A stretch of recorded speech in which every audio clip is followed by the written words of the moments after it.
All right, welcome everybody to our March off-season edition of Football Focus Weekly. I'm the Pep Man Matt Morrow, and it seems like this off-season has just kind of flown by. I saw a comment today on social media that said this time last year we were playing football in the middle of the season, and it's crazy. It's crazy when you sit back and think about what we went through last year in two football seasons in the spring and in the fall. And, just personally, it took me a while to just wind down from all of that and, get back into the swing of things, at least from our perspective. So on tonight's show, we've got a lot to talk about. We're going to lead it off with Chip Hester, the head football coach at Barton College. He'll be on with us shortly. And then we'll talk a little bit about the latest breaking news that just came out yesterday. Power Football Focus Weekly every time. It's amazing. The Myers Park situation. I've heard a lot of stuff. I've seen a lot of stuff on social media. We've got a lot to talk about with it. So that'll be coming up. We're going to share some details with the HBCU Carolina Showcase. We're going to talk about girls flag football and how awesome that is, getting started in CMS this past week. We'll talk about some coaching hires and openings, some schools making some hires and some schools that still have some openings and what they might be looking for. We'll talk about the slap heard around the world, like everyone else has been talking about. We'll talk about Carolina Duke in the Final Four and how crazy that is. And then we'll finish it up, of course, with Slime Time, led by the best host on the planet, not me. So, that being said, without further ado, we're going to bring on our guest. And once again, he's the head football coach at Barton College. His name is Chip Hester, and we're glad to have him on the show with us tonight. Hey, Coach, how we doing? Doing well. Thanks for having me. Oh, it's a pleasure to have you, Coach, for sure, man. So first of all, let's talk about, number one, your football program at Barton College. Some people reached out to us and asked us, well, where is Barton? And do they have what? When did they get football? And, all that stuff. So just go ahead and share a little bit with us about, your program, where you're located, and, kind of what you've been doing since you kind of got started. Yeah, absolutely. Barton College is located in Wilson, North Carolina. So we're about an hour east of Raleigh, and it's a little closer to Greenville, North Carolina than Raleigh. But some people might have known Barton College. It previously was named Atlantic Christian College, and it changed about 1980 to Barton College. But and that it's the same church affiliation as TCU, but they with the initials ACC, and they didn't want to prohibit anyone from coming to college because it had the Atlantic Christian College. But so it's still the same church affiliation, but that's where the name comes from. And we're D2. We'll be joining the South Atlantic Conference this coming fall, and be a full associate member, so football only member of that league. But they actually played football here at Atlantic Christian College back in the 40s, and so it's been over 70 years. But we've just revived the program. We had a group of redshirt guys that we brought in fall of 19, and we're supposed to start playing in fall of 20, but just as you just talked about, COVID hit, and so we ended up playing the spring season, played 4 games in the spring of 21. It was pretty rough, but we turned right back around in the fall, and so this past fall we had our first full season, and had pretty good season. That's awesome, Coach. I just, was taking a look at, you guys' record last year. Your first full season, you went 6-5, playing some really, good teams. And I think you shared with me that you had a pretty special player, at the running back spot. Yeah, absolutely. Matt, we had a young man. He was actually a fellow that I was recruiting when I was at A&T, and they ended up not offering him. and so I was happy about that. They've got some good ones there, but man, he is really good. Jordan Terrell is his name, Okay. and he's a North Carolina guy. He's from Eastern Randolph High School, but he ended up being second in the nation in rushing. So and Wow. was only behind the first guy by about 12 yards. So Mm. we gave it to him a bunch. And I think he carried it in one game 40 times. Wow. So he Man. didn't average quite that many, but he was probably high 20s. And so we were probably ran it more than I have done in a long time. But we had a really good offensive line, and we gave it to them. And then we played pretty good defense. We really did, and Yeah. got people to turn the ball over a little bit, and that gave us a shot for sure. Man, that's awesome. Anytime you put that kind of numbers out there, that's appealing to kids, for sure. So you mentioned that this young man was a North Carolina guy, so that leads me to asking you about Charlotte, and how important is the Charlotte metro area to you when you guys go out and recruit? Well, to me, I think North Carolina in general, and then Charlotte, the Charlotte area, to me might be the premier football area in the state, and so I think it's just nationally, I think it's underrated. So it's huge. During my time at Catawba, some of our best players were from Charlotte. L.J. McCray from Harding has played a bunch of pro football, and you think back, Riddell Lockhart, who's in college coaching now from Independence, was a great player. Even at A&T, some of our best players from the Charlotte area. So we've got a good handful of guys on our team right now from the 704 area code.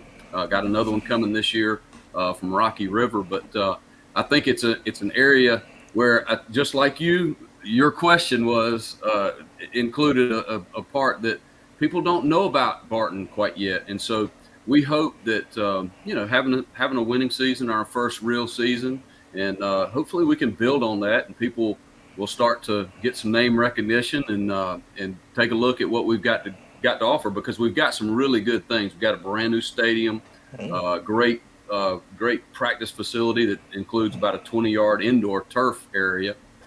So we've got a lot of good things, good town, and a really good school. Man, that's great. I'm excited. I want to come up there in the new stadium, man. Yeah, absolutely. Yeah, facilities get me going. No doubt. And I coached LJ, and he was a great young man. I remember when he was the 1 year he was on JV, I told him, I said, "Son, you are so special. You can do anything you want to on a football field when you want to do it." And I tell you. Well, and then the great thing about him is he kept getting better and better and better. Mm-hmm. I was talking to our quarterback coach here just recently about LJ.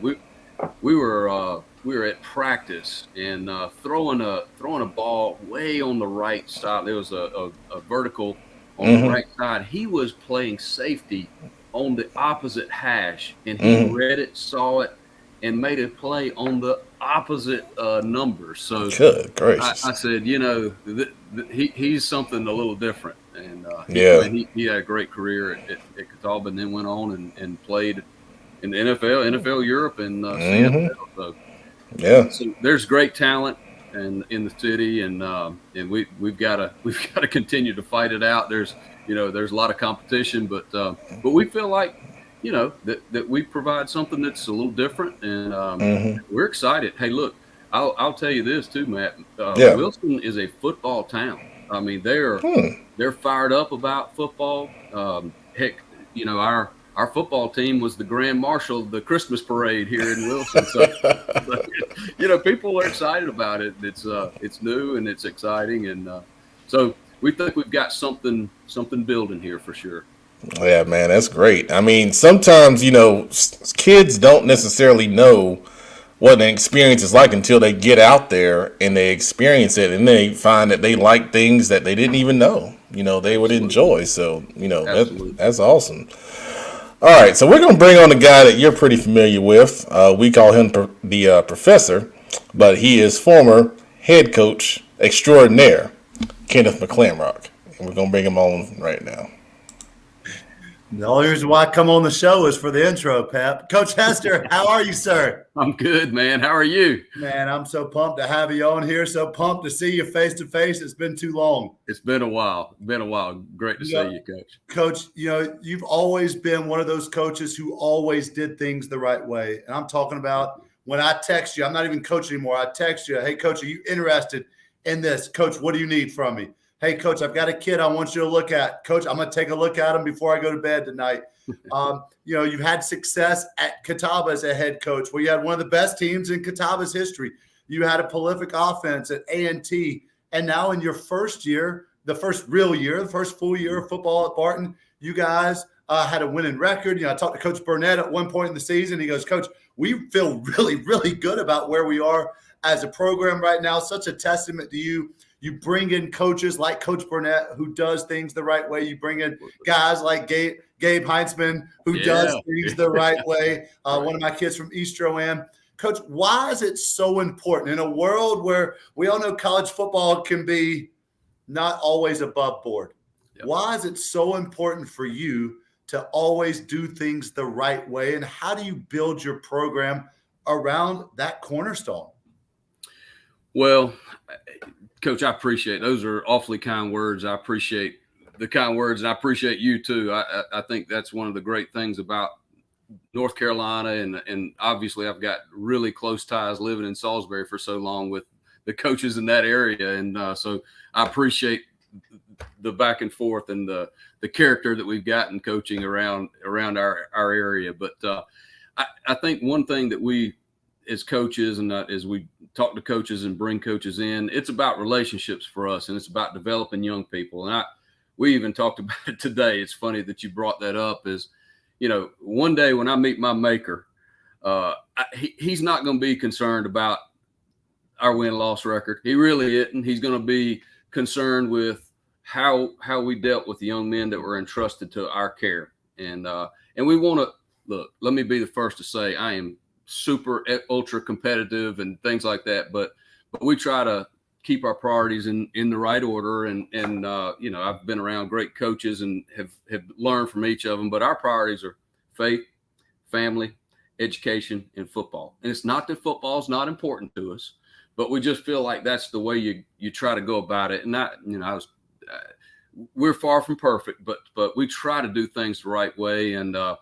And I think on the whole, we do a pretty good job. And I appreciate your kind words that's what we're trying to do, and trying to make our guys, when they leave here, make them a little better. And hopefully we're helping produce good dads and good husbands and good leaders.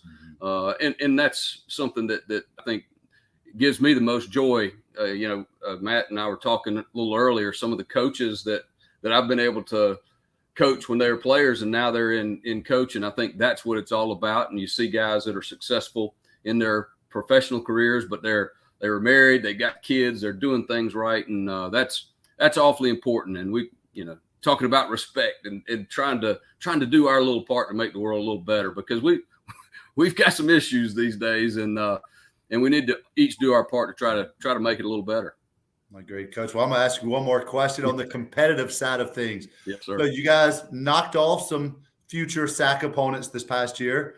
You had some narrow losses to some other SAC opponents. Of course, you have a super young team. I mean, you got third-year guys, essentially, coming back this year. Absolutely. How excited are you for this 2022 fall season? I mean, you guys have to be through the roof excited. We're excited. We really are. We've got.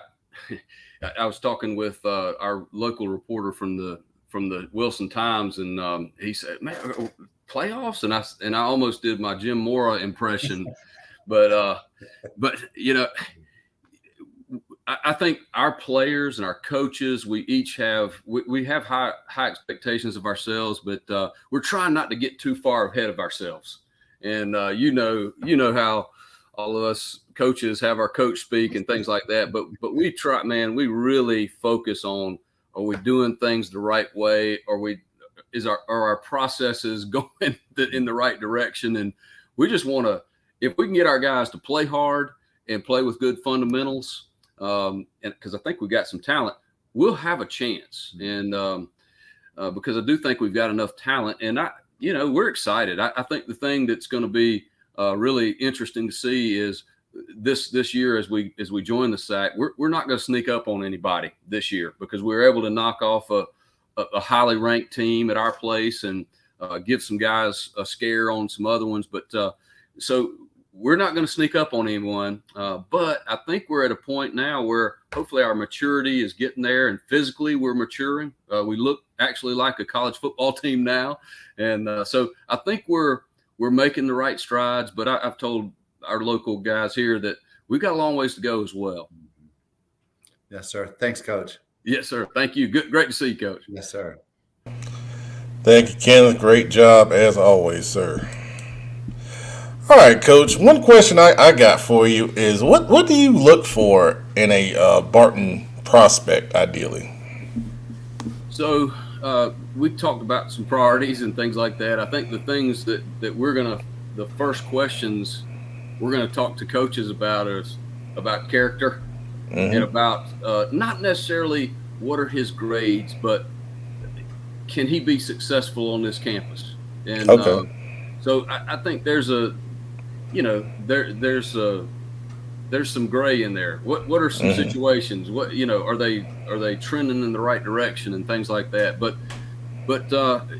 it's really important to us that guys really want to play football, and it's a burning desire to play. Right. And we want guys that play hard, and that's something we talk a lot about, is playing with great effort. So when we turn on that tape, is a guy getting after it? Are they playing hard? Are they hustling around and things like that? But we have our things that would be great if we had wideouts that were this tall or that tall or whatever the case may be. But I think we've kind of found our niche with not being as concerned with that height, weight, and being more concerned with the quality of the player and the person.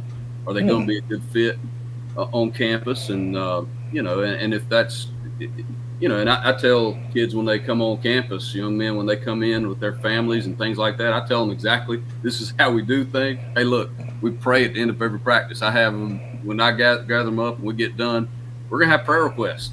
And we're going to have a little silent prayer. And that's not for everybody, but it is for some people. And so we're looking for good fits. And,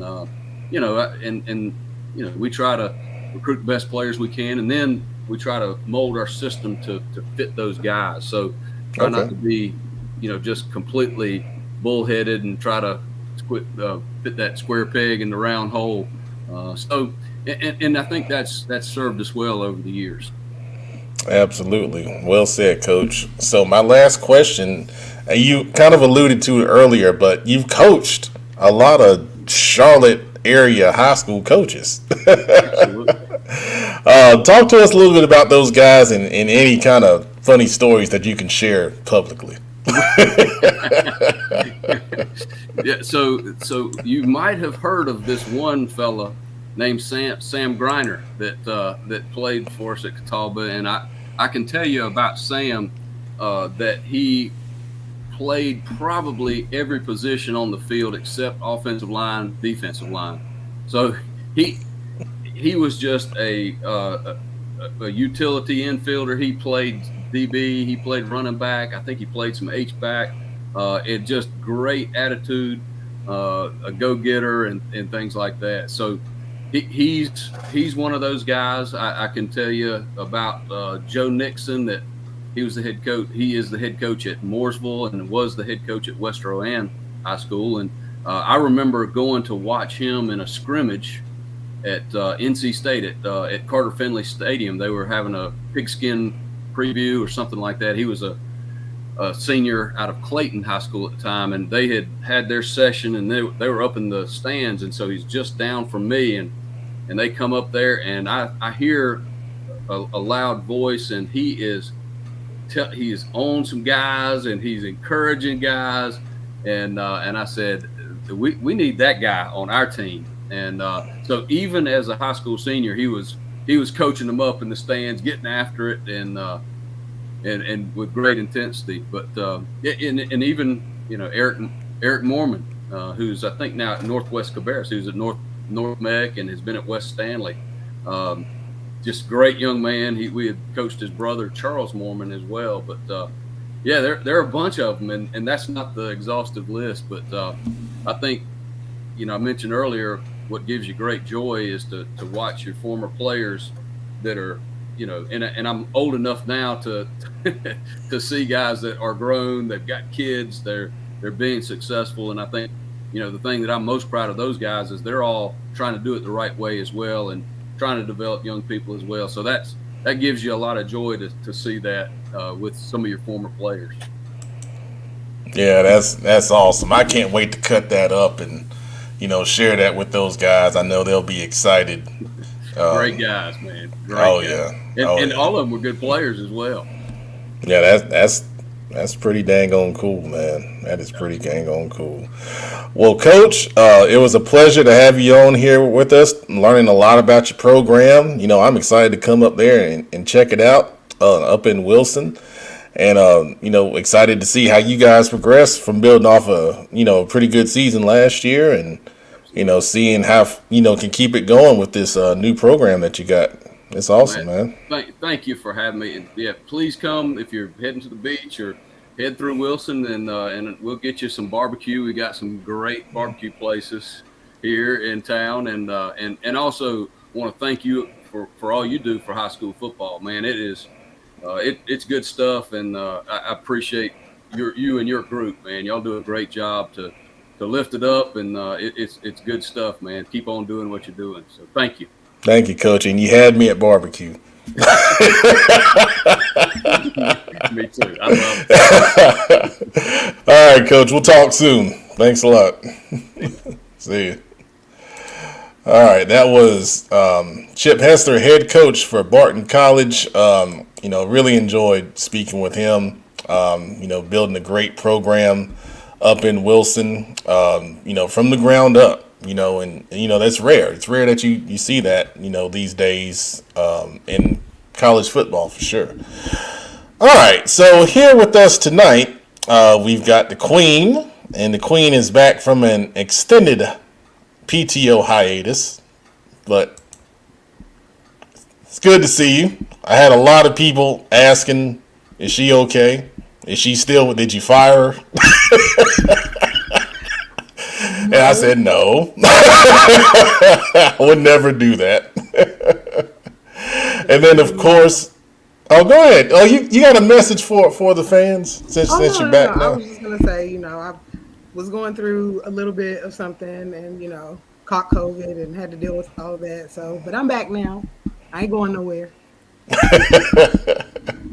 Well, it's good to see you as always. And then, of course, you guys have seen earlier the professor, head coach extraordinaire.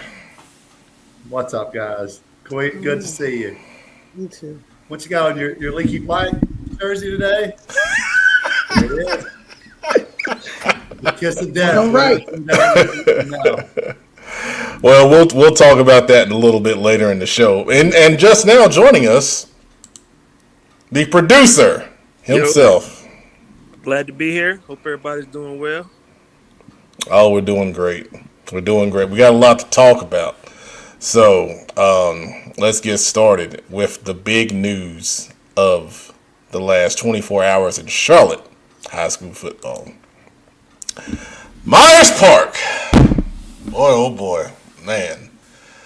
I have received some messages, some phone calls, and I've been reading all the things that have been out there about this situation. So, if you're not aware and you're watching this show, I'm surprised, number one. But if you haven't heard, Myers Park self-reported some violations with illegal players playing football last season, and it was around residency issues and things of that nature. And because of that, they have forfeited all of their gains from last year, and they had to give back $6,700 to the state for playoff money that was accumulated from, playing in those playoff games. You know, a lot of people are saying a lot of different things. If you were in Charlotte back in, the late 2000s, there was a big crackdown. And then a lot of schools got hit back then, because a lot of investigation was going on, and schools were vacating wins. I was coaching at Harding at the time, and Brandon always makes fun of me because I'd say, our real record was 9-3, not 6-6, because we picked up 3 wins, off of that year. But I still stand by that. But anyway, this situation is, you hate to hear it. You hate to hear it. The fact that they self-reported it, I think is noble. But at the same time, the things that led to the situation, are disappointing. It's disappointing, to hear, the certain allegations that I've heard, and, different things that have been said that have not been officially, commented on. But I've seen comments that say that this has been going on for years. This, from what I know of this incident, this is an isolated, one-time type of situation that does not reflect, what has been going on in past years with that particular school. Heck, I used to coach at Myers Park in 2011, and I can guarantee you there was nothing of that sort going on back then, for sure. We had to get it out the mud, and we had a pretty good team, but that team was built, in-house. So I'll start it off. I'll open it up to you guys. Just what are your thoughts about this situation? I say the worst thing about it is that most of the involved had nothing to do with it.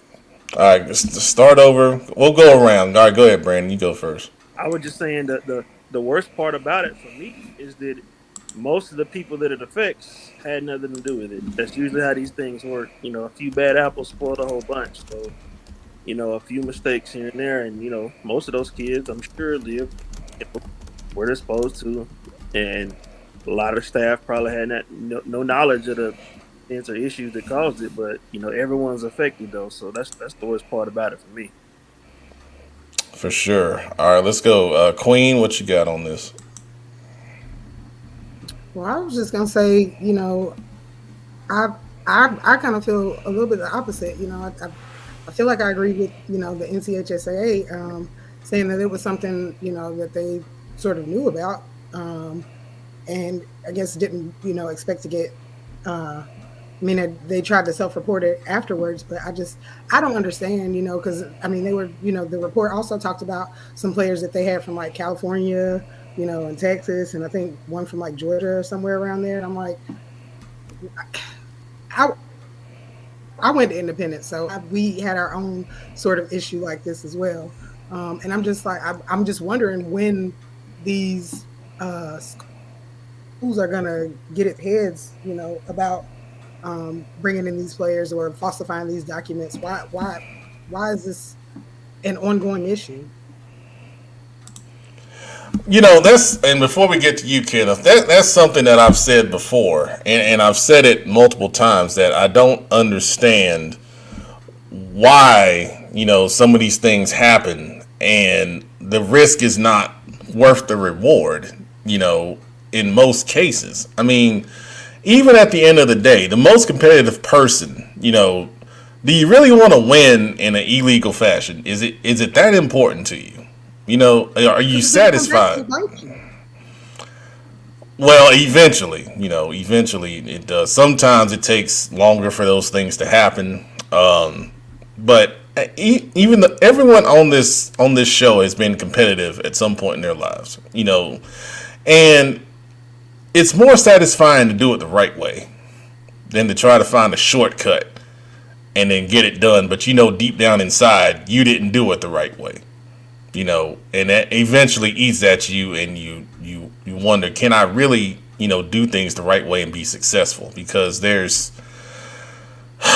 it's just not right. It doesn't sit well with me for sure. Kenneth, I'll let you go ahead. Pat, when I was 16 years old, I'd signed up to go on this trip to upstate New York. And it was going to cost me $715. And I'll never forget, I was talking to the person who was kind of leading it up. And I said, I just don't know if my parents will pay for this. In fact, I'm pretty sure they won't pay for this. And he said, Kenneth, it will always mean more to you when you do the work to make the money yourself. And as a coach, I tried to live by that. As a coach, I tried to live by doing things the right way, because as the authority figure in charge, I wanted to model to my players how I wanted them to behave. And that's not me passing judgment, because I don't know the details. I know that they forfeited. So I'll speak to that for a second. You have to feel for the players on the team. When my little brother played at Concord High School, they won the Bell game. And if you guys know Concord, Kannapolis, that's the big thing. Concord has not won the Bell for a long time, 7 years to be exact. But they won the Bell, and it was later discovered that a player had played, I believe it was 3 plays for Concord during the Bell game. And because of those 3 plays, the Bell win, the Bell, which they play for, the Victory Bell, was vacated, and Concord players were not able to reap the rewards of their hard work and their hard labor. And so from a coaching standpoint, from someone who has seen that firsthand, a player who suffered through that, you have to feel for the Myers Park players, even though they won on the field. Whenever they look back at the records, whenever they show their kids and their grandkids their records, there's always going to be this asterisk there that says what their record was. Oh, and whatever that is now. You hate it for the players, but also those coaches, man, those coaches who work their butts off with their weekly game planning, with their preparation, with their practice, the parents who poured into that program, the community who poured into that program. In this kind of situation, nobody wins. And, if the coaches did not know about this, and once again, I don't know it. It sounds like other people know way more than I do. If the coaches were unaware of this situation, then you've got to feel super bad for them as well. Just sucks all the way around. Yeah, and that's a good point, because there are people that I like at Myers Park that are still there, and they have to deal, with this situation, and they may not even known about it, to your point, or may not even been responsible, for the situation. So that's the part that really does, suck, about the situation. Comment from Marcus Bell says, why doesn't anyone lose their job over this? Well, Marcus, I mean, first of all, it just came out. So, I mean, it's hard to just, do that, immediately. And, I don't know, if someone will, or, if, things are being handled in a different way. There's a lot of ways to look at this situation and, try to figure out who ultimately is responsible.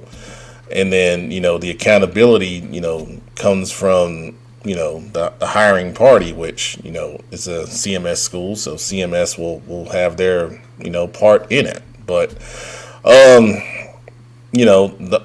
those HR type decisions are not, typically public knowledge. So, those things could be happening at some point. But the main thing is it's disappointing, and the fact that this is coming out now, across the state. Some of the social media responses, Charlotte has been doing this for years, and this is the way it goes in the big cities, and all this, things that we've heard a million times before. Not everyone is wrong. There are people in schools out here doing it the right way.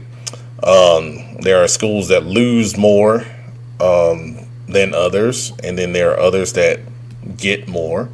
But that's life. Life is not fair. Everything is not equal and balanced. But we all know that this the climate that high school football is now. There's going to be movement. There's going to be transfers. There's going to be people relocating. If people do things the right way, then there's nothing wrong. But one of the things that we've talked about is there has been skirting of the rules in the past, and people on this show know how that stuff has been happening. There have been changes made, and I think there are new people in place to enforce things that may not have been as strictly enforced in the past. And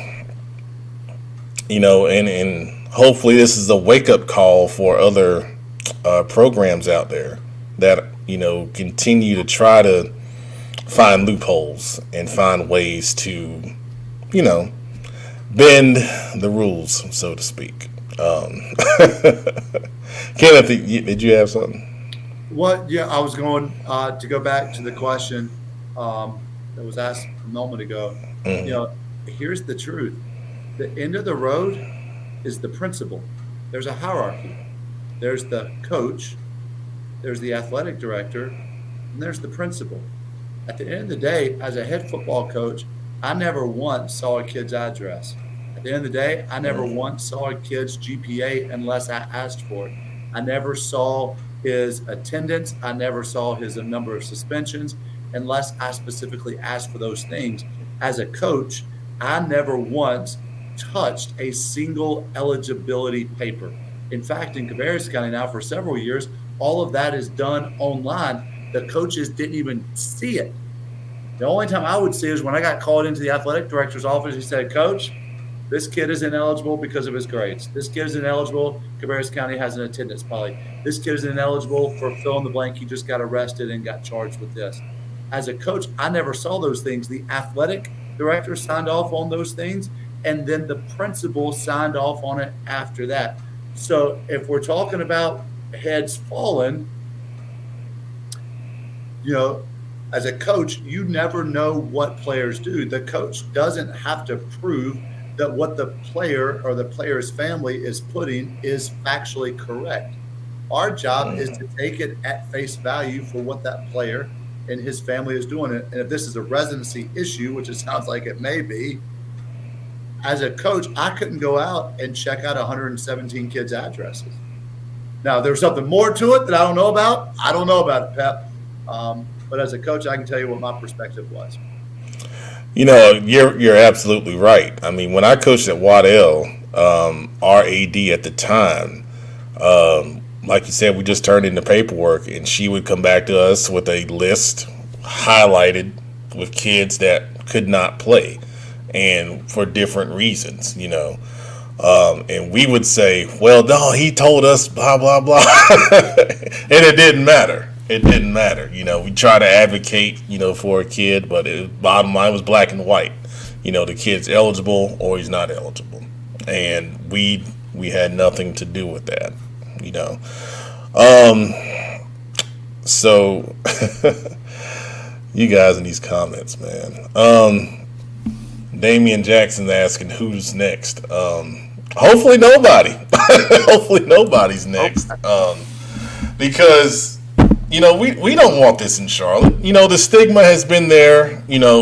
Every time something like this happens, it's everybody. And I can guarantee you right now, not everyone in Charlotte is doing this. Number one, it takes a lot of time. It takes a lot of effort.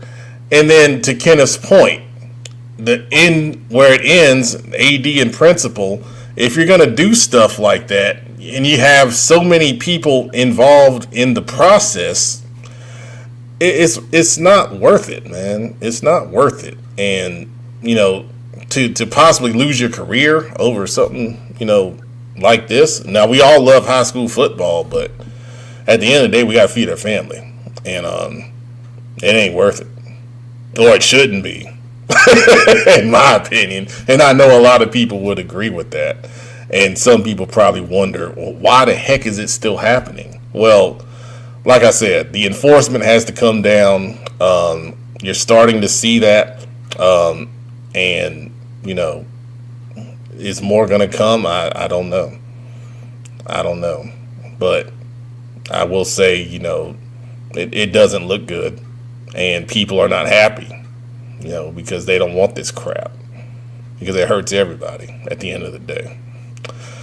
All right, so if you got more comments about that, feel free to leave them. We'll do our best at the comments section at the end of the show like we always do. But our next, well, this is true.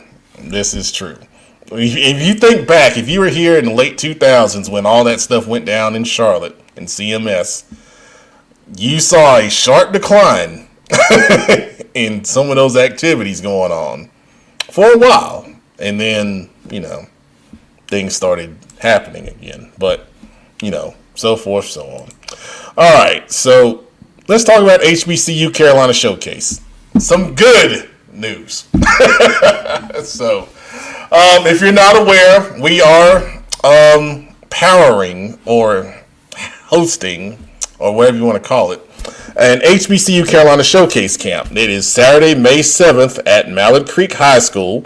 It will run all day long. We're still working on finalizing the schedule, but we have a lot of kids signed up already, and we're still more than a month away from this thing, and I'm just excited to see that, number one, and then for number two, for kids being able to do this at a cost of $50, and you look at every other camp that's out here, every other camp is higher than that. I mean, you got camps that are $85, camps that are, $100. And, you don't get what you're going to get at this Carolina Showcase. You got at least 25 schools. We heard from another school today that wants to come on and be a part of this. So, and there are some schools that we can't promote because they want to be incognito. And, if we were able to share that number would be in the 30s. So I'm telling everyone I can every day, get your kids signed up in this, parents, coaches. I'm telling you, I talked, and Kenneth, I didn't even told you this yet. Today I talked to a young woman in Georgia that wants to bring a group of kids. And I don't know how big this group is, but she said, we've done it before in Atlanta. We know what this opportunity is, and we want to do it right now. And, we'll work with you. Just let us know what time to be there for their positions, so forth and so on. And I get an out-of-state kid to sign up every day. What we have last night, it was a kid from New York. Rochester, New York, Pep. Class of 2026. Rochester, New York kid. Unbelievable. Daddy's going to bring them down. I mean, these kids know what this is. I'm telling you, research the Atlanta HBCU thing that they've done in the past. Heck, we've had people here in Charlotte take buses of kids to that showcase. And we're bringing it here. All you gotta do is get on 85. 20 minutes. Anywhere in Charlotte takes 20 minutes if you ain't got no traffic. Every kid that's eligible in Charlotte and wants to go to a HBCU, or they want an offer to help their recruiting, needs to be at this showcase. Because your first offer sparks interest from other schools. Here's a note. College coaches don't have a lot of time, okay? If they see a kid on social media has an offer, what's the first thing they're going to do? They're going to click on that profile and see, okay, who is this kid? He's obviously got some talent. And then they're going to start looking at him. They're going to say, oh, okay, this kid is pretty good. And then they might shoot him a DM. And that's another thing, kids. Have your DMs open. How are you saying you're getting slept on and nobody can't come in your DM and wake you up? Open your DMs, guys. You're missing opportunities. I hear that from college coaches all the time. There are lists that we send out to different colleges that are still looking for kids, especially 22s, and they tell me, Coach, I can't DM them. We can't do it for you, man. But the main thing about the showcase is we've got so many exciting things coming up. Kenneth, is there anything you want to share about this? We'll spend $200 for a pair of shoes. We'll spend $100 for a 7-on-7 team, hoping that it makes us a better player so that we can get a college scholarship. And we are offering the HBCU Carolina Showcase for a mere $50 early bird special. Let me tell you, when Pep says right now that there are 25 confirmed colleges, not coaches, colleges, that number is actually well into the 30s.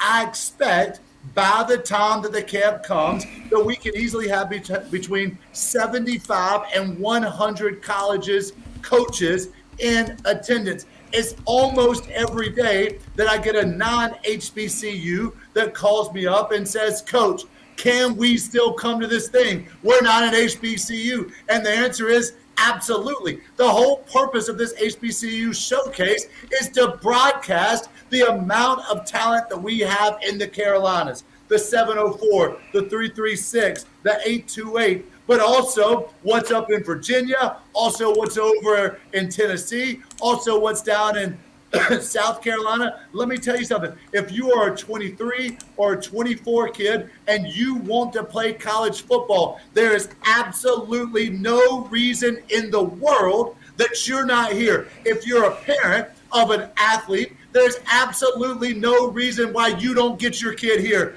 I skipped that family vacation to the mountains on May the 7th to get my kid to this camp.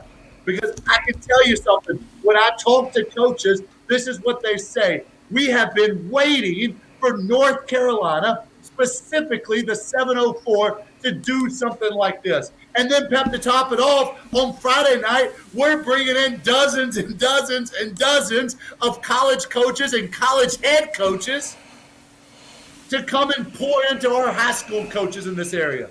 For $10, a high school coach can come in here from not one, not two, not three, not four, not five. Right now, I have 6 confirmed head coaches in the HBCUs. I have over 10 confirmed coaches who are going to lead small groups, but I have dozens of coaches who have said we're going to be there because we want to network with Charlotte talent. We want to network with the area, Cleveland County talent, Gaston County talent, Iredell County talent, because we want to build those relationships like Coach Hester was just talking about that is going to lead to high school coaches pulling their players into those colleges and those universities. I'm going to tell you what, I said it when we briefly mentioned it months ago. There has never been an event in the Carolinas like the one that will take place on Saturday, May the 7th at Mallory Creek High School, and I'm all about it. It's going to be the single greatest day in the history of recruiting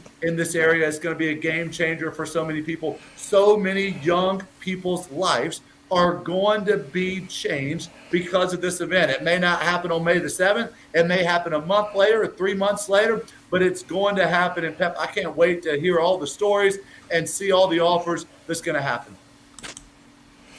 Amen. You know, it's something to say. I mean, let's just think about it, guys. Let's just think about it. First of all these college coaches are making time.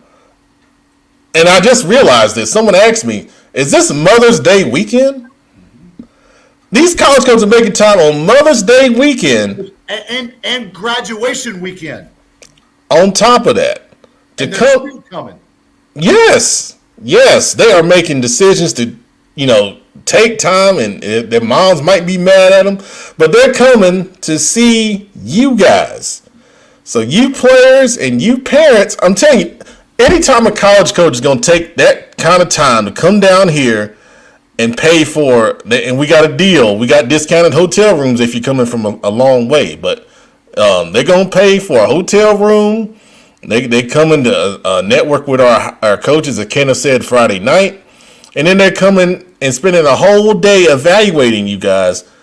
You better believe they want to offer you guys. That's the thing that you got to understand. Where else are you going to go where all these coaches are coming from? We got guys coming from Texas, right? Texas, Arkansas. Arkansas, Pine Bluff. Yeah, that one hadn't been released yet, but that's a preview. Florida coaches are coming. Tennessee coaches are coming. South Carolina coaches are coming. Pep, I'm talking about coaches are coming from all over the place. It's the biggest no-brainer of all time. I can't oversell how important this camp is going to be. And then, Pep, to make it crazier, you talked to college coaches. I had completely forgotten about the class of 22, and they told you if you have 22 kids who are still looking, we want to see them as well. And you know what? We've had three unsigned 22 kids sign up. And they're probably going to get offered because there's only 3 so far. And how many times have we sat here and talked about it, and we've heard it directly from coaches and directly from players, the class of 22 is getting screwed because of COVID and the transfer portal, and now they want to come down here and give you an opportunity, and you're going to miss it. You're going to miss it. 23 is blowing it out the water right now. 24 is doing an awesome job so far. Shirt because it's that time of the year where the grass is green and I'm outside working the yard and everybody wants to talk about, oh man, look at that grass. That grass looks good. I wish my grass looked that good. No, because if you worked hard enough to get your grass to look that good, it would look that good. You can't say I'm being slept on when you're not willing to do the work. You can't say I'm being slept on when you're going to a 7-on-7 tournament instead of coming to a showcase where you can get college scholarship money. You cannot, nowhere else. UNC Charlotte's mega camp will not have as many coaches as Mallard Creek will have on May the 7th. It's not going to happen. I'm just going to leave it there. I wish when I was a coach that we had this because I can tell you every single one of my players would be there. I'm telling you. Pay for it out of football money if I had to. Exactly. And you know, I won't say that. I ain't going to say what I want to say. Say it. I was telling somebody that the real influence on this show is producer Brandon. Y'all think it's me, but no. You go back and look at the clips. He's always the one. He's the instigator. I mean, look, that's the producer's job to give the people what they want and provide high quality entertainment. So I'm just going to go one more, and I'm going to be done with HBCU Showcase for tonight. Okay. I had the college reach out, and they said, Coach, is there a limit to how many college coaches we can bring on Friday and Saturday? And I said, how many are you thinking about bringing?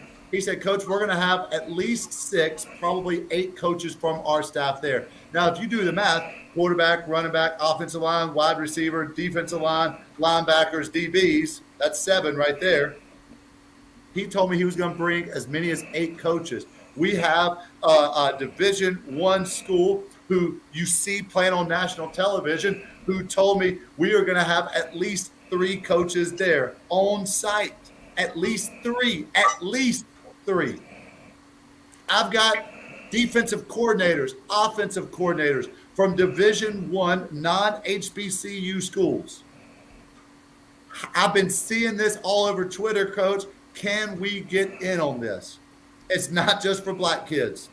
It ain't just for 23 kids. It's for everybody because you said it, Pep. All it takes is one offer, and then as a head football coach, I use my one offer to leverage it against everybody else. I'm going to tell you a secret to getting kids offers, and there was nobody who worked harder for their kids than I did, is when a kid got offered by a CIAA school, I texted every single CIAA school and said, this joker just got offered by your conference, and he's getting ready to be playing against you if you don't offer him. And within a week or two, that one offer would turn into 3 or 4 offers. Because college coaches, you just said it, they're busy. Yep. How many offers does the kid have? He's got 2. They're both inside your conference. Then they're going to look at him. And chances are they're going to offer him. And that's what this showcase is going to do. It's going to open up doors. It's going to open up lines of communication. Follows are going to be made on Twitter. DMs are going to be sent. This thing is going to be huge. You don't want to miss it. It's only $50, man. That's and right now that's the full tank of gas for most people. That was my meal at Chick-fil-A with my 2 boys and wife yesterday after flag football practice. $47. Right. And that was my first thought. My 2 boys could have gotten a college scholarship on me. Hopefully you got the rewards app then. I'll have them out there too. You better be ready. The McClamrock boys are going to be coming with a vengeance. Watch out for them 8-year-olds. And then, okay, high school coaches, man, $10. I went to Bojangles. I got a 5-piece Supreme combo. It was more than $10. Do you think enough of us to buy us a Supreme combo? Do you think enough of your players? Because this event is going to make you a better football coach. We have set it up, Pep, what every coach wants. We don't want to go up there and listen to somebody talk for 45 minutes about something that we don't care anything about. I don't care about a single wing team. I don't care about that. We are going to have a keynote speaker. We have a panel of 6 head HBCU coaches, and then we're going to break out. If you're an offensive line coach, you're going to talk offensive line ball. If you're a quarterbacks coach, you're going to talk quarterback play. If you're a defensive coordinator, we are bringing in an amazing defensive coordinator who's going to talk about weekly game prep and practice schedules and how he breaks up red zone versus middle of the field versus 3rd and long versus 4th and short, all those types of things. We have something, not to mention that there will literally be dozens and dozens and dozens of college coaches there on Friday night that you are going to be able to network with. You're going to be able to give your sheets, your prospect sheets to. You're going to be able to pull up your laptop and show the huddle film. You are going to be able to get business cards, make connections, and then, Pep, afterwards on Friday night, chances are pretty strong football coaches like to go out and enjoy themselves with a couple of ice cold sun drops afterwards. And I'm sure that some ice cold sun drops will be consumed after Friday night's coaches clinic. Yeah. So Sun drop. all that being said, man, this is going to be a stellar event here in Charlotte for high school football. I saw something on Twitter that said, why don't HBCUs connect with high school coaches and players? All the time we've seen the messages. HBCUs don't do this. They don't go out and recruit. They don't return messages, so forth and so on. We're bringing it all to you right here. We're bringing it all to you. I mean, I don't know what else to say, but please get behind this, because I'm telling you, Georgia has been big because they know. South Carolina's starting to get on it. Some areas outside of Charlotte are really getting on it. So I'm telling you, you guys here in the city, we're only going to have 500 kids. We're only going to have 500 kids. And you think that's a big number, but when you start breaking it down by position and then by offense and defense, spots are getting tight. I'm telling you now, wide receivers getting tight, DBs getting tight, running back starting to get tight. I'm telling you. And when we start saying positions are sold out, and then you guys like to wait till the last minute like you do with every camp, and then say, Coach, I need this, man. They sleeping on me. I ain't got no offers. I need to get my name out there. You have something to complain about on Twitter. They sleeping on me. Nah, they ain't sleeping on you. I'm telling you, man. You took the Valium. You were asleep. All right. It's a good way to end that segment right there.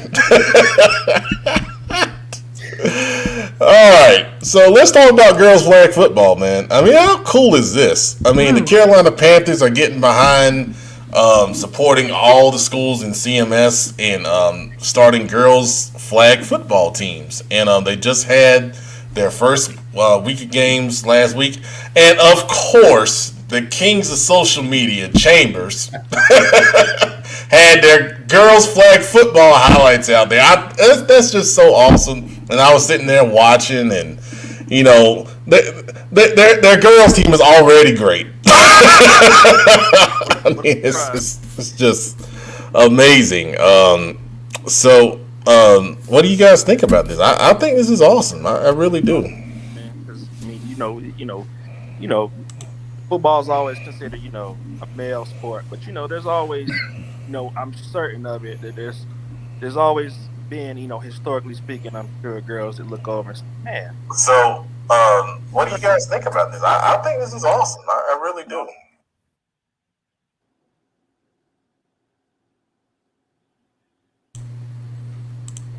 I don't know what happened there, but okay. It was a little bit of a time. Yeah. Okay. Anyway, Cherie, I'd love to hear your perspective on this.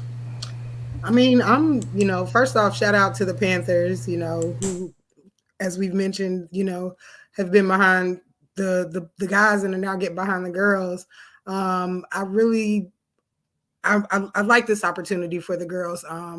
I hope it doesn't take away from their chances to, possibly play on the team with the boys, but I do understand that this is a way for them to, be able to showcase some of the things that they do. And I was looking at the group of teams that they have put together, and I'm, it's going. I think it's going to be pretty competitive. I'm actually, I got to look at the schedule and see if I can't get out to a couple of the games, because I would love to see the girls playing football. I think it's awesome.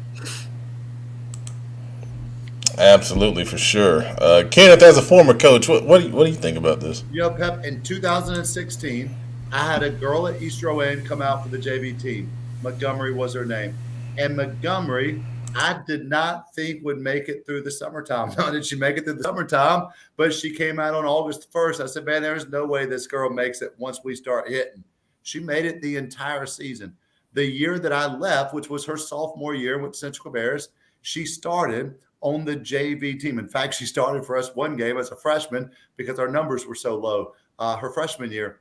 But she played all 4 years.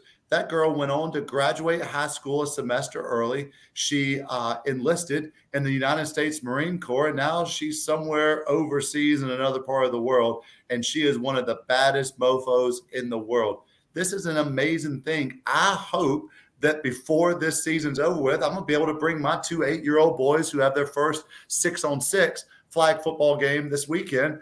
I hope that I'm able to bring them out to watch this. This is awesome. Anybody who wants to play this sport should be made available. We have women referees now and officials. We have women coaches in the NFL. Pep, on the show, we've had a women's head college coach at a prep school level. There are women coaches in high school that are head coaches. This is an amazing thing. Girls have been playing football for a long time. And for the longest time, they were usually the kickers. But now we're seeing girls playing real football. And, maybe some of these girls go on to play tackle football. Maybe they don't. Regardless, I guarantee you they're having the time of their lives. And, maybe we need to throw some kind of coaches clinic where we get Coach Lash to talk about how he brands his programs and he brands his teams, because it's phenomenal. And I love the fact that he's showing his girls the same amount of love that he shows his football and basketball teams. Absolutely, man. Cherie, to your point, I'm looking at my schedule because I want to cover, at least, one night of, some of this girls, football. I think sometimes they're playing on Saturday too, so that might help, as far as, getting some more coverage out there. When I saw it, I said, I got to cover at least one game, and show them some love, because are they playing all the games at one site back to back to back? Is that how it's working? So they're playing. I think this week is going to start. They're going to play at some multiple sites, because I know Rocky River is one of them, and Huff is one of them, and oh gosh, I forget the other one. But there's like 3 or 4 different sites that they're going to play games at. So they're going to get a chance to move around, which is pretty cool. But it's cool to see, I saw the news out there giving them some coverage, which I think is awesome. But, as you guys know, with something new, once the luster wears off, it starts to go wane a little bit. So, I want to come out there maybe, next week or the week after, when some of, the people that, wanted to catch the wave, so to speak, have gone away, and really show them some love, and, hopefully we can interview some of the girls and, get them some exposure. And I understand in Florida that this is a, a state association sanctioned sport where they have playoffs and things like that. So, it'd be cool to see other areas, possibly getting into this, down the road, and maybe we can, expand it outside of Charlotte, because I think, all girls deserve that opportunity, to play. And I remember I played football my freshman year with a girl. She was a receiver. And, to your point, Kenneth, she was tough. She was tough, And of course, in the beginning, we picked on her. I wasn't one of them, but, we picked on her.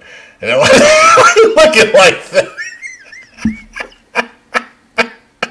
I didn't pick on, whatever. Anyway, it's cool. It's cool. And we're going to show some love to girls flag football here in the next week or two by going out there and covering, like we would on a normal Friday night. Mm-hmm. I'll catch one.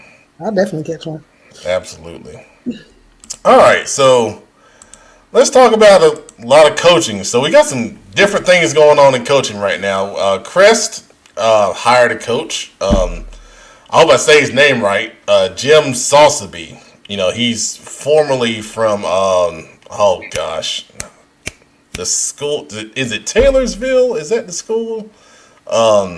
It's slipping my mind right now, but I was hoping Big Shelby would be on the show, because he came from the school that knocked them out of the playoffs back in the spring. So I know he'll have a lot of respect for him, and him coming down there and joining Crest. I know a lot. I've been reading a lot of things that were said about him, and there's been a lot of great things. Obviously, a great leader of kids, and he's been in the game for a while.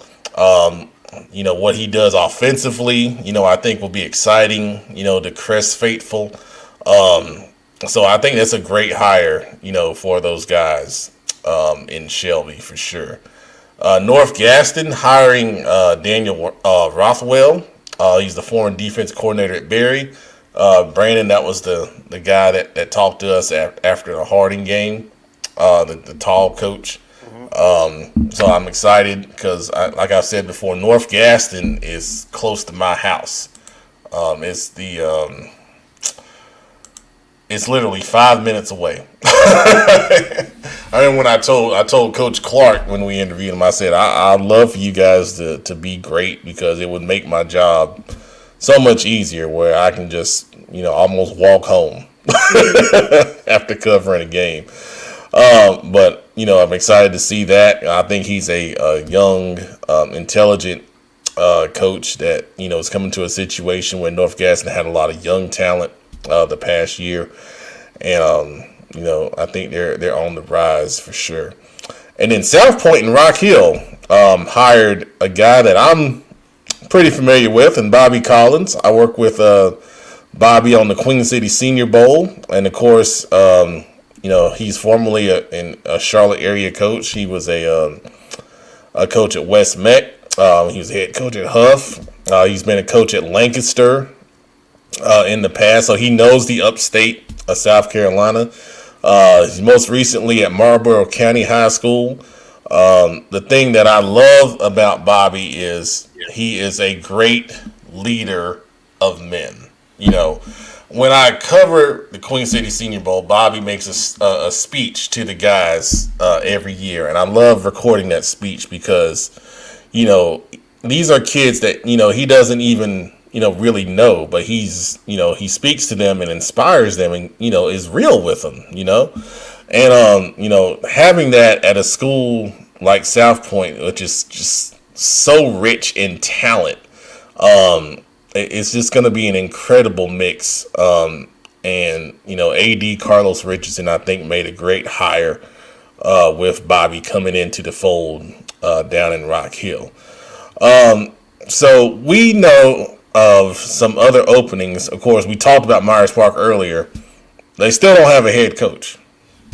I think that kind of got lost in everything that's going on, because Coach Fuller has gone on to the college level to coach. So they are looking for a head coach, and I'm gonna tell you, a head coach walking into that situation, I mean, you really gotta get the right person. for sure, because there's going to be some things that you're going to have to deal with there. And then some coaching positions in the northern part of the Charlotte metro area in Statesville. Coach Gusler stepping down, and then West Iredale's open as well. So, Kenneth, you think about coming back to coaching? Pep, I have my first 9 and 10-year-old flag football game this Saturday at 11:30 at Cannon School. Coach Bolton, thank you for letting us use the field. My 8-year-old boys are playing up a classification, basically because Mama McClamrock said they need a challenge. So they're playing up an age group. So 11:30 Cannon School, the boys will be out there. All right, so that's the public declaration. That is the public declaration that Kenneth McClamrock is not going back into coaching. So there you go. All right. But seriously, I think the Statesville's been pretty good the past few years. And they've got talent, and they play in an area where, I think they can continue to be a pretty good team. And it's not that bad of a drive, from Charlotte, if that's a concern. So, I'd expect some pretty decent names to put in for that one. West Iredale, we've seen challenges, throughout the past few years with that program. However, to get on the board and become a head coach, that may be a place where a young guy hungry to get his first head coaching job, has done a good job as a coordinator, and wants to step up to the plate. So, but the Crest, North Gas, and the South Point, I think that's 3 for 3 on those hires. I think those are great, men, smart football minds, great motivators. And I hope to get to know Coach Jim at Crest, in the future. That's a program I'd really like to get to know, because they sent some great kids for the Queen City Senior Bowl, and it'd be good to just kind of make Big Shelby mad, every now and then. So. Can you get me on maybe for the Queen City Bowl? Maybe I can coach like the holders of PAT or something. You want to be an honorary coach? Is that what you're saying? I can do it. I can place it out. I'll name you all-time special teams coordinator. Like when we were young and played football in the backyard, all-time quarterback, all-time special teams. As long as I get picked. Oh man! I hope you guys are enjoying this. I don't see comments, so maybe y'all ain't enjoying it. But anyway, we're enjoying it. That's what matters. We'll enjoy it even more now because we got to talk about it, baby. The slap! Good gracious! Whew! Man, listen. All right, go ahead, Queen. I'm just going to say this. Because I know that there have been a lot of people who have been hating on Will Smith for said slap. But you just have to realize, first of all, the dude is from Philadelphia. His mom did not teach him turn the other cheek.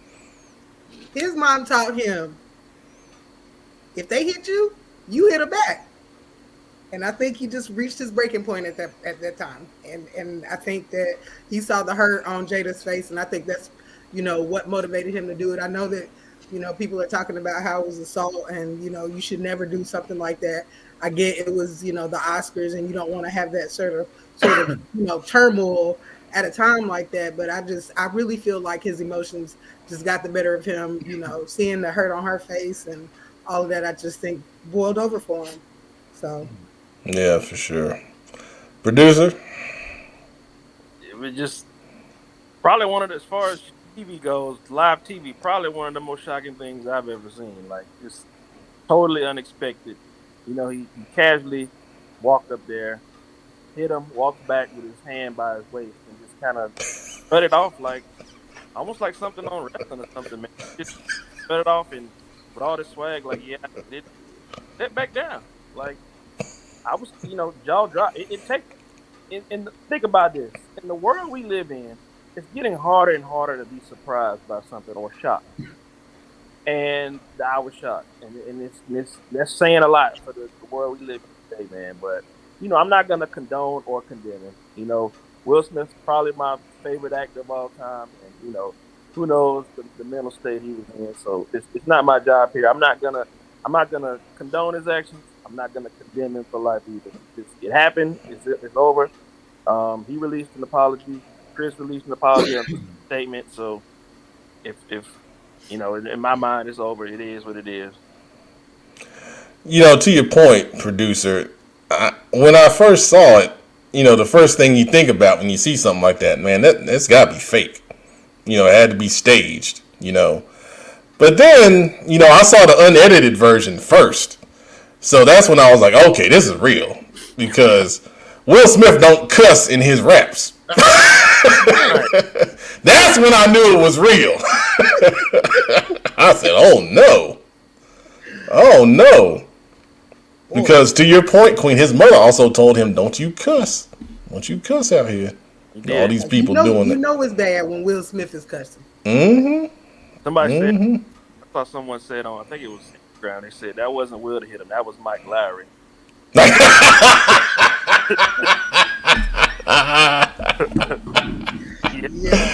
Oh man. But yeah, totally shocking, and then, the professionalism of Chris Rock, because, right. Like other people said, if it would have been Dave Chappelle, right, that thing could have went left, like way left. They probably would have had to cut the commercial.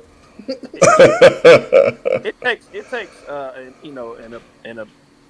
enormous amount of restraint to get hit and just keep the show going and not retaliate. That's very few people can say they could probably do that or handle that, man. Very few. Kenneth, what's your thoughts on the slap? As soon as I saw it, I tweeted out what you just said. Eminem said that Will Smith ain't got a cuss in his raps to sell CDs. But I think we saw the evolution of Will Smith. He went from summertime, and parents just don't understand. So you better keep my wife's name out your mouth. I mean, just lips trembling while he was speaking. Good for him, man. But I thought the joke was funny, even with the alopecia. I don't know. I didn't know she had alopecia. I don't keep up with that kind of stuff. And maybe Chris Rock did know. I thought it was a timely joke, considering it was the Oscars, considering the haircut. And that's the style that some women choose to wear naturally. But I thought that Chris Rock, once again, handled it extremely well. He didn't respond. He kept going. He continued the show. There wasn't an incident. Extremely professional on his end, for whatever it was that snapped with Will Smith there. Obviously, his marriage has gone through some rough places here recently that are very public. You hate to see it, man. You hate to see it because of the legacy that Will Smith has, going all the way back, of course, to the Fresh Prince, all of the shows and the movies that Brandon, mentioned being his favorite actor, man, and one of the greatest comedians of our generation, of our lifetime. You just hate to see that. Yeah, for sure. So one other topic that we need to talk about. North Carolina Duke in the Final Four. Oh my gosh. When it happened and Carolina beat the Peacocks and sent them home, I just knew that this was going to be a crazy week. And just, I listen to WFNZ every day, and, those guys had been talking about it possibly happening. And now that it's here, it's almost like, are we going to be able to survive? The most ardent fans of these teams, I've seen it on, social media, people saying, I can't go out in public and watch this game because they're afraid of what they might do if they lose. Someone made a joke that there's going to be fights in Applebee's all over North Carolina. Just so emotional, and for the loser, will they be able to ever bounce back from this. And I think, for North Carolina, they've already beaten them, Coach K, on his final home game. So if they lose, I think you still have that. I mean, I still think that's a worthy, argument. The last time that they played in that gym that has his name, they beat him. Now, if North Carolina is able to beat Duke in this situation, I don't know if Duke is going to be able to survive. I'm worried about some Duke fans out here if that happens. That'll be Coach K's last game. Period, and he's losing in the tournament, like, to Carolina. That's a stone cold stunner, man. Out of 100 meetings, this will be the only time that they've met in the NCAA tournament. And I just found this out. I was like, what? I could have sworn. I guess it was the NIT, or I guess maybe they met. I don't know. But this is the first time. So this is a huge deal to everybody. Now, thankfully for me, I've had some therapy and I've learned how to cope with my losing. So, I think also with it being Coach K's last dance, it just kind of makes it'll make the blow a little bit softer for me if we lose, because I'm like, at least we're losing to Coach K. He's getting the ride off into the sunset, possibly, whatever. I haven't had any therapy. Yeah. It took me a long time, Tess. It took me a long time. Long time. I will get mad on your behalf, okay? Okay, that's fine. You use your therapy, keep the blood pressure down. But. Well, and plus because I got some things going on with my heart. Can't really be getting elevated anyway, so we just gonna keep it to a minimum, You might listen on the radio. Huh? You might need to listen on the radio. Well, no, so see, I'll be at work. Oh, okay. With the Asians. So I really won't have anybody to combat me on this. If we do lose, I get to be in my own little bubble. Oh. But yeah. Anyway, so yeah. I'm excited either way, though. I'm excited. Go Tar Heels. Kenneth, there's a lot to unpack there. Kenneth, what was your thoughts, man? Pep, I mean, everyone knows my line. We play football here in Cabarrus County, too. But let me bring up, we play a heck of a lot of basketball in Cabarrus County, too. Wendell Moore Jr., Leaky Black, both Concord, North Carolina natives, Cabarrus County, top players in the game. Once again, my boys are a little bit weird. My boys have been known to wear a Duke Blue Devils long sleeve shirt over their Carolina Tar Heels short sleeve shirt. So oftentimes we go out and they'll be wearing one of those two shirts and somebody will make a comment to them and the boy will just pull up the other shirt and show him he likes them too. They've scored touchdowns on Duke's football field. They've scored touchdowns on UNC's football field. They've met coaches from both staffs. They've met players from both programs. I'm talking about football. So they're just excited. I'm excited because this is good for North Carolina. The same way we talk about a Huff Chambers semifinals football game is good for Charlotte, good for the 704. This is good for North Carolina, man. It's an amazing. Of course, there were other incredible teams. Wake Forest and Davidson had great seasons. It's just good for basketball in general. And all these people who are afraid that what if we lose, it will ruin our season. Man, you are playing in the Final Four. Suck it up, Buttercup. Support your team. And if you lose, you made it to the Final Four. And if you win, you are playing for the national championship. I don't believe in this whole if we win, we're going to be so out of it after such a big win that we can't show up 2 nights later. You know what? Every other school has to show up after their semifinal win 2 nights later. Let's play this. Let's enjoy this.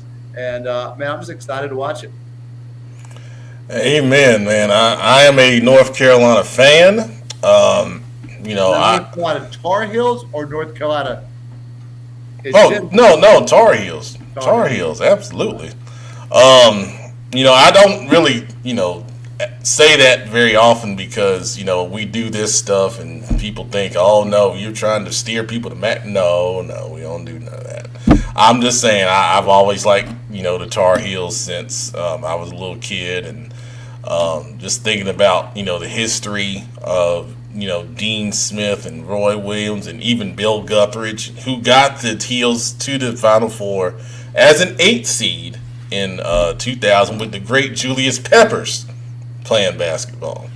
So this has been done before, but I'll be on pins and needles and eating wings, and hopefully I don't choke on my dang on wing bone when I'm watching the game and have a problem. But I'm excited. I'm more than excited. If UNC loses, I will be drinking, so I'll feel better. Cold sun drop. Yeah, a nice cold sun drop. That's right. I have several sun drops during the game. There you go. That's right. Several sun drops. And you kids, make sure you drink your sun drop too. And water.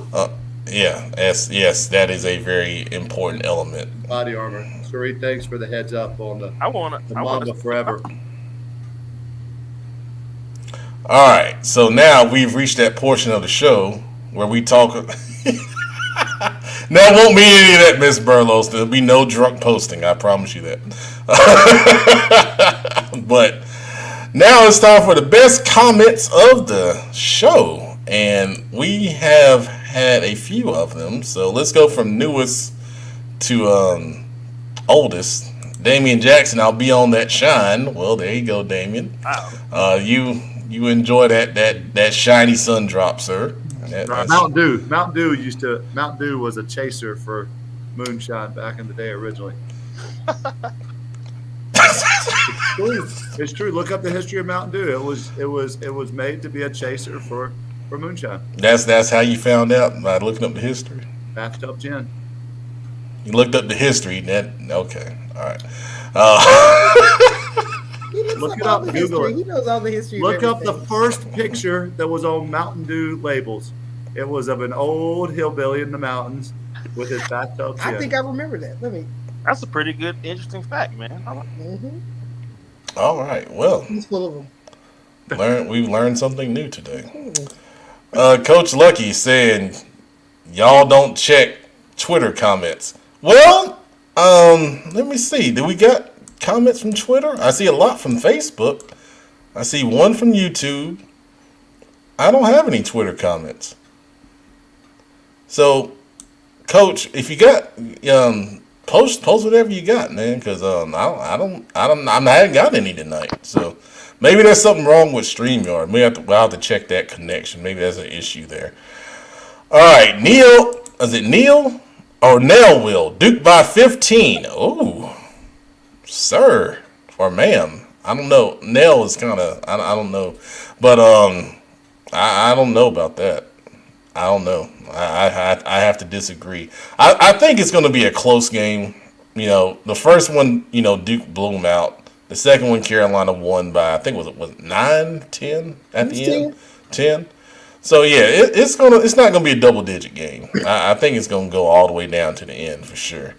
EJ, biggest basketball game in North Carolina history. That's accurate. It's very accurate. That's accurate. I mean, the one before that was the Hornets game 6 that they lost at home to the Bucks. Producer, you were there with me. I remember. I lost my damn voice. Atmosphere. Oh, the Coliseum was shaking. Yeah, man. Shaking. I don't know how they lost that game, man. That's so much pain. So much pain. Agreed, Miss Burlos. Boy. He needs to go on Jeopardy, man. He be one of them long-time champions like Ken Jennings. Good gracious. All right, what else we got here? All right, we'll get serious for a second here. So this is from EJ. And what this is about, so kind of going back to our talk with the Myers Park situation, I'll let you guys kind of read that. But yeah, it's a you gotta allow kids to play where they want to play within reason. I mean, you can't. Now, I've made the argument in the past that, up in Forsyth County, they have, oh gosh, what's the term? What am I thinking about? Open, what is it? Not open enrollment, but basically you can go where you want to go for high school. And I've said with all the stuff that goes on in Charlotte, we should just do that. But if they're not going to do that, we got to have some kind of system in place, There are ways to legally go where you want to go. You can relocate into the school zone, or you can be a part of a magnet program if the school offers it. Or you can, there's other things that are out there. And some of those other things are being abused and being cracked down on. But, I think if you do things in the legal manner, then you're fine. There's an argument that always says that, some of this cracking down does not happen for band, or it doesn't happen for the debate team, or things like that. True. Football is high profile, but we see more of that happening with football than, anything else out here. Pep, just really quickly, Go ahead. quick Google search. Tennessee bottlers Barney and Allie Hartman developed Mountain Dew as a mixer in the 1940s. Soft drinks were sold regionally in the 1930s, and the Hartmans had difficulty in Knoxville, Tennessee, obtaining their preferred soda to mix with liquor, preferably whiskey. So they developed their own. The name Mountain Dew came from the 19th century slang Highland Scotch whiskey. From Highland comes mountain. From Scotch whiskey comes dew. And there you go, 1940. Mountain Dew. Willie the Hillbilly was their original mascot. And their slogan was, "It'll tickle your innards." I might have to get me a Willie the Hillbilly shirt for the next show. Going that on YouTube. I might have to watch. Oh, boy. Well, there you go. That's why you watch Football Focus Weekly, guys. Yeah. Moonshine trivia. I agree with you, EJ. I agree with you. Sun drop all the way, EJ. Yeah. Okay. We got a couple more comments I wanted to highlight. All you people that like Duke, Miss Burlows, seriously? Really? I am so disappointed in you. This is almost as bad as Miss Moten liking the Cowboys. This is almost that same level of disappointment. And we trusted her, man. Yes. We trusted her. Yes. Unbelievable. EJ, after I put your comment up. You got to start vetting. Oh, gosh. Seriously? And we already had this out, Miss Ricks. I told you, this is like WWF Raw versus WCW Nitro in the 90s. Wow. And you know what her comment was? What? She's not neither one of them. She talking about some AEW. Who in the world watches AEW wrestling? That new age wrestling. Who watches that? Seriously? I don't know about any new school wrestling. No. I know it exists. I've never watched it. Oh, no. That is just horrible. That's just,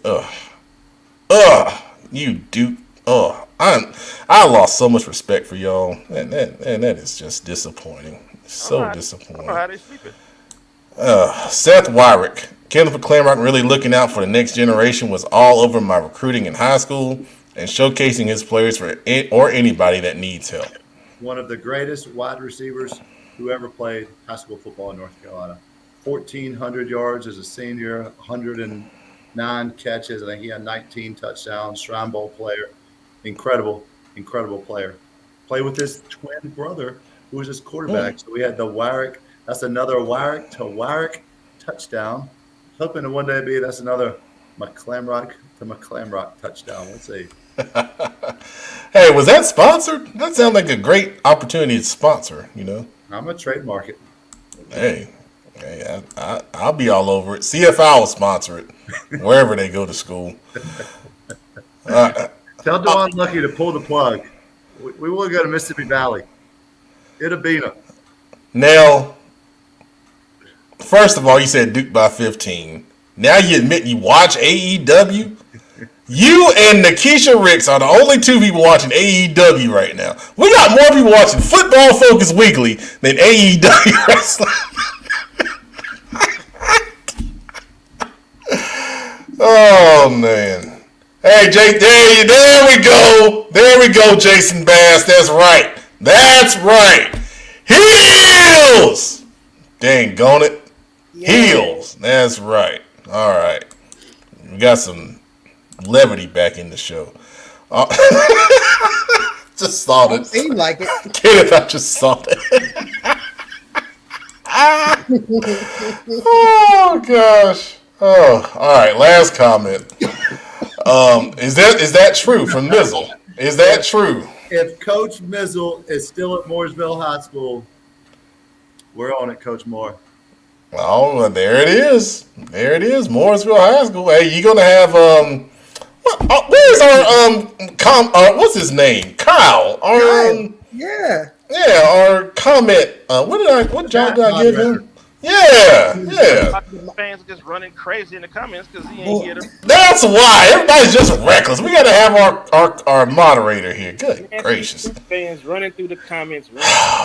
Ridiculous. All right. Well, it is now everybody's favorite time of the show. And it is the best segment on Football Focus Weekly, hosted by the best host, not me. It is slime time, baby. Let's go. Yeah, Pep, I'm just going to go ahead and start it because I am getting so sick and tired. Some of you guys know I'm now at an elementary school having the time of my life, but I'm getting so stinking tired of fifth graders, fourth graders, third graders, and second graders telling me that, Coach Rock, I can't play basketball today. Coach Rock, I can't run today. Coach Rock, I can't do fill in the blank today because I can't crease up my shoes. I'm just going to go ahead and say that. That is the dumbest thing I've ever heard in my life. An 8-year-old kid can't play basketball in his Jordans because he doesn't want to crease up his shoes. I'm sliming anybody who tells their 8, 9, 10-year-old kid not to freaking crease up their shoes. That's what I got today. So let's go to producer Brandon. Who are you sliming on today? All right, man. So I've slimed these guys a couple times in the past, but now it's just a final bucket on my basketball team, the Lakers. They just slide into oblivion. I think right now, completely out of the playoffs, as right now, not even in the playoff game, just completely underwhelming, completely underperforming expectations, just completely in disarray. You know, they had all these, signed all these veterans, had all this optimism for the season, but completely atrocious right now. So I gotta give the Lakers one last slide, man. I'm sorry, just underperforming. Yeah, I just wonder, producer, are there more people watching AEW right now than the Lakers had wins in the month of March?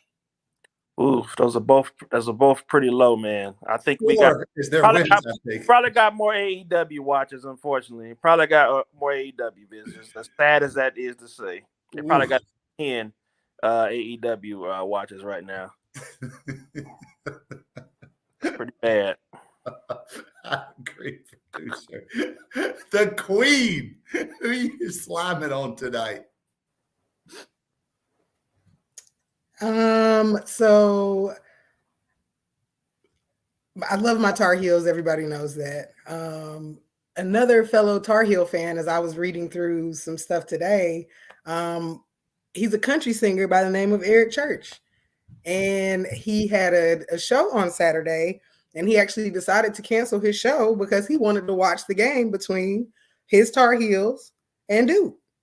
And there are apparently some sort of haters, which they're always going to be haters, but I'm slamming y'all anyway, because if anybody is a loyal enough of a fan to cancel their show to watch the Tar Heels play, you just got to let them do it. Just let them do one for the Tar Heels, y'all. It's okay. So that's my slime. Who was the name of this country singer? Eric Church. Never heard of her. She's good. I don't know. It's a dude. Some guy It's a named Eric dude. Church. Eric Church. No, never heard of him. No. Pep, who you slamming on today? I just love big old country music. Nothing I hate worse than country music. So anytime I can, I gotta give anybody who likes country music a hard time. The last country song I knew was "Achy Breaky Heart" by what's that? Garth Brooks. Did he sing Billy that? Ray Cyrus, and that's Oh, he just put out a hot song just a couple years ago, "Old Town Road." I thought that was what's his name? Billy Ray Cyrus singing it. Oh, really? Oh, hell. That's Okay. the whiny. Don't tear my heart. I'm gonna take my horse. That's the same guy. Oh, wow. Okay. All right. Well, let me get to my slime. All right. Oh, wrong one. Can tell the show's almost over. All right. So this is gonna be a first time ever. I'm gonna do a visual slime. So y'all hang in there with me while I get it set up. Because this really is necessary for what I'm going to do here. So here you go. That's my slime. What in the actual hell are you doing, Matt Rule? You already embarrassed us enough with your non-talented coaching self to run this damn franchise in the ground, and now you go out here in this damn picture and you look worse than most high school coaches would in this situation. And they don't have $6 million contract a year to get clothing and wardrobe. Seriously, man, have some dang on self-respect for yourself and the Carolina Panthers. Man, David Tepper probably saw this and was like, bruh, I done gave you another chance. And you keep on going out here and embarrassing our franchise. This don't make no dang on sense, man. I mean, we had a rule when we coached and we wore our polo shirts like I got on tonight. You tuck it in, you look neat. He doesn't even have his pants ironed. Exactly! It's like you went to Walmart and said, I need some khaki pants for this picture. And just put them on. $62 million. And he looks like every Joe Blow walking into the dive bar on Saturday nights trying to do some karaoke. This dude ain't never lifted a weight in his life. His shoulders go straight across. That exactly. Like, what are you doing? Why are you so stiff? He looks like he found those shoes in his glove compartment. Dude pulled them out. Was like, oh yeah, them are good. Like all the other coaches, look at the coaches around him. All of them look so relaxed. I mean, who is that? John Harbaugh to his left there. I mean, he probably got a sriracha stain on his shirt. 100% sriracha stain on his shirt. Matt Rule, you are the slime for just continuing to embarrass us, even when you ain't coaching. Good God, man. Come on, man. Good Lord. Nikita said it best. She said, Garth saying about having friends in lowly places, and there's our friend in a lowly place right there.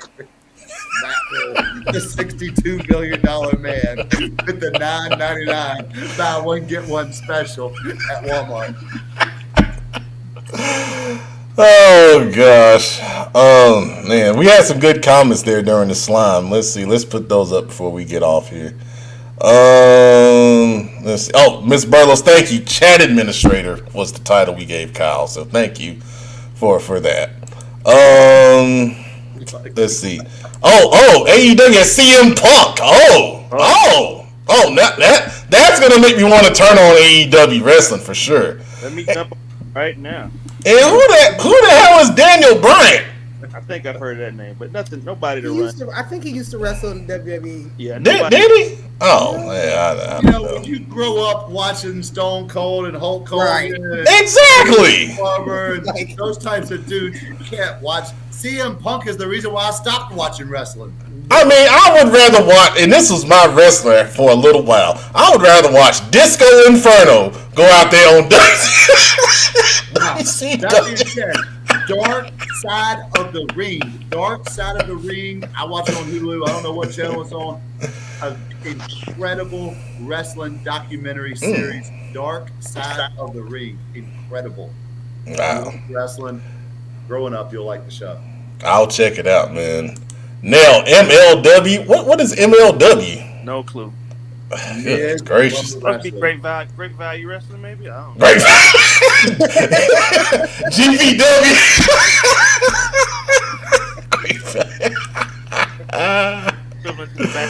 Oh gosh, Coach Lucky. App State fans will be upset with you saying that about Eric Church. Man, it ain't the first time App State fans have been upset with me, Luck. You know, they kicked me out of a game one time, playoffs. I didn't even do anything wrong. We'll save that story. Damian Jackson, y'all don't listen to country. No, man. No. Negative. Not my case. Yeah, see, that's 0 for 4, right? I'm sorry, Damien. I'm sorry. All right, Nell coming back in. Rule out here looking like the abominable slow man. Y'all better leave that man alone. Oh, gosh. He had that. The motel didn't have an iron. Only thing missing is a ketchup stain. Oh Lord, yeah. Oh gosh, y'all are great, man. So, all right. All that being said, our next show will be April the 27th. So we'll be cruising right along. I'll be having a lot more details about the HBCU Showcase. We'll of course have our regular coach guest. We'll probably try to get a high school coach on to join us as well. Hopefully we'll be able to talk about some hires for some of those coaching openings we talked about. And hopefully we have no more breaking news about, all this other stuff going on out here, man. You guys got any last thoughts? No, I'm gonna leave Coach Lucky's comment alone, though. Don't even put it up there. I'm gonna leave it right there. Don't say anything. All right, so in the tradition, the last comment. Nakisha, Dusty Rhodes' sons helped start AEW. North Mecklenburg High School. Dustin Reynolds went to North Meck High School, played football for the Vikings. I love Dusty Rhodes. American Dream. He's just a common man, working hard for the man. That might be our new theme song. That's fine. Good night, everybody.